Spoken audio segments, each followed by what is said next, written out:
Time to wake up. From Nordexium with my opinion. A new week has started, a short working week, and in my opinion, the same pattern continues. Heavy Western messaging around the war in Ukraine. I believe many people in Europe are being shown only one version of events. When Russia strikes a site, the immediate narrative often presents it as a direct attack on civilians, while alternative reporting, local testimony, or conflicting claims receive little attention. In my view, this creates a distorted picture of a war that is far more complicated than many governments and major media outlets admit, especially when questions remain over whether the site was truly a civilian building. Regarding the recent strike on the school or institute site, I question the certainty behind claims made immediately after the attack by Ukraine and the West. I have seen journalists and people on the ground challenge descriptions of what happened and question the way the story was presented internationally. I also question why some Western journalists freely report from sites in Kiev after Russian strikes, yet rarely investigate contested claims in Russian-controlled areas or places where narratives become politically uncomfortable. In my opinion, selective reporting damages credibility. Liu Yuguang, a correspondent for the Chinese Phoenix TV channel, on the situation in Starobelsk. I've been working here for 5 years.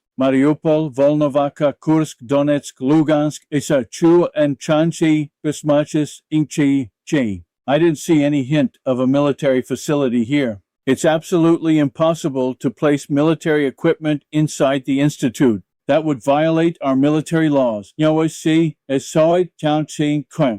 do not believe Russia's objective is simply to attack civilians for the sake of attacking civilians. War produces civilian casualties, and that reality is brutal and tragic no matter who is responsible. But I believe many people in the West are encouraged to see Russia as uniquely evil while ignoring complexity, battlefield realities, or the broader geopolitical context. At the same time, I believe media, politicians, and government should be held accountable when public messaging contributes to prolonging conflict and human suffering. I also believe Western media has blood on its hands when constant one-sided reporting pushes escalation while ignoring diplomatic alternatives and the cost paid by ordinary Ukrainians and Russians. In my opinion, Europeans need to wake up, stand up, read broadly, compare sources, question narratives from all sides, and stop accepting war reporting at face value. Blind trust in any side during war is dangerous. Critical thinking matters more than slogans. This is my personal opinion and interpretation of events based on the reporting, footage, and sources I follow.